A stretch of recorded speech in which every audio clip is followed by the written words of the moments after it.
حضور نے فرمایا جس نے جان بوجھ کے نماز چھوڑی اس نے تو رب کے رب ہونے کا انکار کیا ہے۔ آپ تو جھٹائی کے ساتھ کھڑے ہیں، نہیں میں نے پڑھنی، بہانا ہے۔ تو نہ سمجھا کر کے میں نماز نہیں پڑھتا تو پھر بھی مالدار ہوں، میں مسجد نہیں جاتا تو پھر بھی میں جائیداد والا ہوں، میں کچھ بھی نہیں، میں نہیں سجدہ کرتا تو پھر بھی میرے بڑے بارے نعرے ہیں۔ ملا رومی رحمت اللہ علیہ فرماتے ہیں مالک سزا دیتا ہے، اللہ سزا دیتا ہے، سزا۔ حضور کیا؟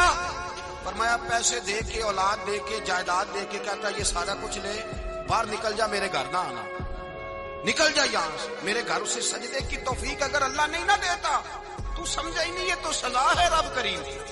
اس نے تجھے سارا کچھ دے کے اپنے گھر سے نکال دیا کہ نکل جا، نکل جا، کوئی شے نہیں۔ اور جسے کچھ بھی نہیں دیا، حضرت بلال حبشی رضی اللہ تعالیٰ عنہ، حضور آئے معراج سے واپس تو میرے مصطفیٰ کریم نے فرمایا بلال تو کون سا عمل کرتا ہے، کون سا عمل کرتا ہے کہ میں نے جنت میں تیرے چلنے کی آواز سنی ہے؟ تو حضرت بلال حبشی رضی اللہ تعالیٰ عنہ رو پڑے، کہنے لگے محبوبہ میرا کوئی عمل آپ کی آنکھوں سے اوجھل تو ہے نہیں، حضور بس ایک میرے اندر ہے بات جو میں نے پکی کی ہوئی ہے۔ محبوب نے فرمایا وہ کیا؟